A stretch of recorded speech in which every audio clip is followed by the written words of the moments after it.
형제와 여러분 안녕하세요. 오늘은 12월 1일 목요일 복음과 교회의 아름다운 이중주라는 제목으로 데살로니가전서 1장 1절부터 10절까지를 묵상합니다. 한 해를 마무리하는 이 12월 여러분 이제 12월에 벌써 왔는데 한 해를 정리하면서 감사를 다시 한번 회복하시고 또 말씀의 기초를 통해서 한 해를 정리하시고 새해를 준비하시면서 온전한 새로운 걸음을 위해서 또 준비하는 시간, 정리하는 시간, 새롭게 점검하는 시간이 되시기를 주님의 이름으로 축원합니다. 데살로니가 전서를 들어가는데 1절부터 볼까요? 바울과 실루아노와 디모데는 하나님 아버지와 주 예수 그리스도 안에 있는 데살로니가인의 교회에 편지하는 은혜와 평강이 너에게 있을지어다. 바울과 실라와 디모데가 데살로니가 교회 형제자매들에게 편지합니다. 근데 저는 이 바울의 편지를 볼 때마다 우리 형제 가족들이 늘 생각이 납니다. 하나님 안에서 만남이 얼마나 귀한 것인가. 또 이 만남을 통해서 바울은 이렇게 데살로니가전서 후서를 통해서 편지하지만 또 저는 주일날 만나서 말씀을 나누고요. 또 이메일 통해서 전화를 통해서 여러 가지 매체를 통해서 여러분과 교제하면서 하나님 나라를 함께 이뤄감이 얼마나 기쁜지 모르겠습니다. 여러분 주님 안에서 만나는 영적인 형제 가족들 우리 안에서만 기쁨을 간직하지 않고 이 만남을 점점 확장하여서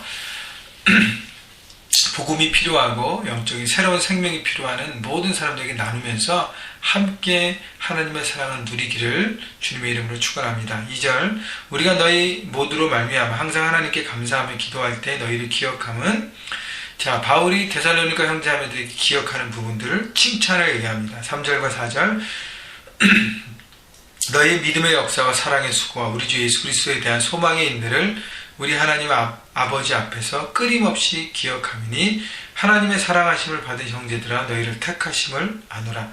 자 바울이 데살로니가 교회 형제자매들에게 특별히 그들이 하나님 안에서 얼마나 견고하게 서 있고 많은 사람들에게 얼마나 이렇게 존귀함으로 서 있는지를 표현하는 것이 바로 세 가지인데 믿음의 역사와 사랑의 수고와 소망의 인내였습니다. 자, 그런데 이 믿음과 사랑과 소망은 그리스도인의 기본적인 것인데 이것이 역사로 그리고 수고로 인내로 표현된다는 것은 우리의 신앙은 말로만 있으면 안 된다는 것이죠. 우리의 신앙은 말과 입술의 고백뿐 아니라 어떻게 해요? 삶으로 보여지고 드러나져야 온전하다는 것입니다. 여러분 내가 다른 사람을 사랑할 때도 말로만 사랑한다 하는 표현보다는 어떻게 온전한 사랑의 표현은 그의 삶으로 보여지는 것이죠. 꼭 선물을 주는 것이 아니라 삶의 여러 가지 모습으로 느껴지도록 보여지도록 하는 것이 온전한 사랑인 것입니다. 알잖아. 어떻게 합니까? 보이지 않는데요. 마찬가지죠. 내가 하나님을 믿습니다. 말로만 고백한다고 그 믿음이 보이지 않습니다. 믿는 대로 내가 움직이고 살아갈 때 그때 우리 삶이 보여지는 것이죠. 그래서 신앙은 열매로 증명하는 것입니다. 여러분 기억하시고 과연 내 신앙과 내 믿음과 내 하나님을 받은 그 사랑이 어떻게 지금 내가 보여지고 있는가를 돌아보시고 보여지는 열매가 없고 드러나는 어떤 그런 부분들이 없다면 여러분 더 애쓰시고 움직이셔서 여러분 믿는 대로 살아가셔서 귀한 열매가 맺어지는 여러분 모두가 되기를 축원합니다. 5절 이는 우리의 복음이 너희에게로 말로만 이룬 것이 아니라 또한 능력과 성령과 큰 확신으로 된 것이니라. 우리가 너희 가운데 너희를 위하여 어떤 사람이 된 것은 너희가 아는 바와 같으니라.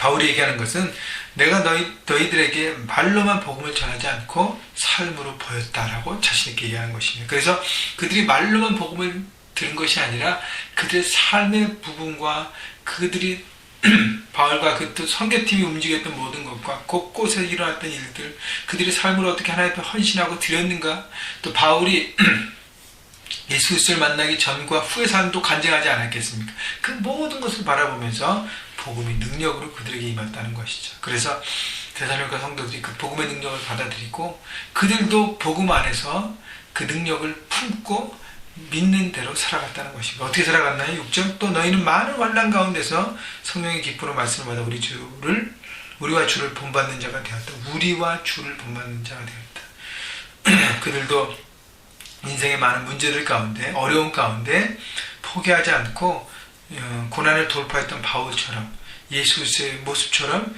그들도 돌파하며 하나님을 바라보는 믿음 가운데 섰다는 것입니다. 그래서요 7절 그러므로 너희가 마게도냐 아가에 있는 모든 믿는 자의 본이 되었다. 여러분 최고의 칭찬이 아니잖아요. 크리스찬들 성도들에게 너는 모델이고 본이다. 8절 주의 말씀이 너희로부터 마게도냐와 아가야에만 들릴 뿐 아니라 하나님 향한 너희 믿음의 소문이 각처에 퍼졌으므로 우리는 아무 말도 할 것이 없노라. 그런 귀한 신앙의 삶의 모습, 그런 열매들이 좋은 열매이기 때문에 퍼졌다는 것이죠. 그래서 많은 주변 사람들이 칭찬하고 격려하고 너무너무 멋진 교회다, 멋진 성도들이다, 우리에게 본이 된다라고 고백하는 것입니다. 여러분 우리가 한번 예수를 믿는데 이렇게 믿어야 되지 않겠습니까? 주변 사람들이 여러분 직장과 학교와 가정의 이웃 모든 사람들이 좀 멋진 성도다, 너무너무 귀하다 라고 칭찬하는, 그렇게 귀한 소문이 나는 그런 성도가 되었으면 좋겠고, 그거는 우리들이 모이는 교회가 바로 좋은 소문을 내는 귀한 영향력 있는 교회로 서갈 것입니다. 9절 그들이 우리에 대하여 스스로 말하기를 우리가 어떻게 너희 가운데 들어갔는지와 너희가 어떻게 우상을 버리고 하나님께로 돌아와서 살아계시고 참되신 하나님을 섬기는지와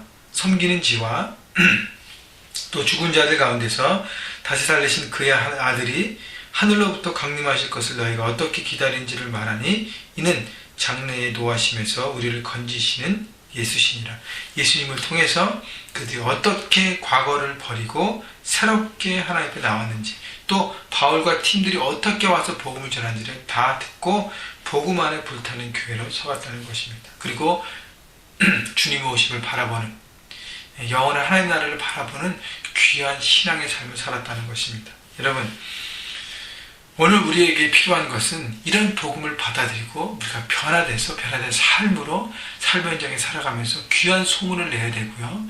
이것을 통해서 복음을 나만 갖고 있지 않고 복음을 나누고 복음의 능력을 확산시켜서 주변에 영적인 불 붙여 일어나는 복음의 불을 붙여가는 그런 귀한 하나님의 사람들이 되어야 될 것입니다. 여러분 그래서 한 해를 정리하는 이 시점에 그냥 정리하는 마무리가 아니라 끝까지 하나님께 우리에게 뭘 기대하신가를 바라보고 복음에 불타서 다시 한번 예수님의 십자가를 경험하고 붙들고 감사하고 감격하면서 십자가를 나누고 복음의 빛을 나누는, 그래서 능력 있는 영향력 있는 하나님의 사람들로 현장에서 승리하시기를 주님의 이름으로 축원합니다.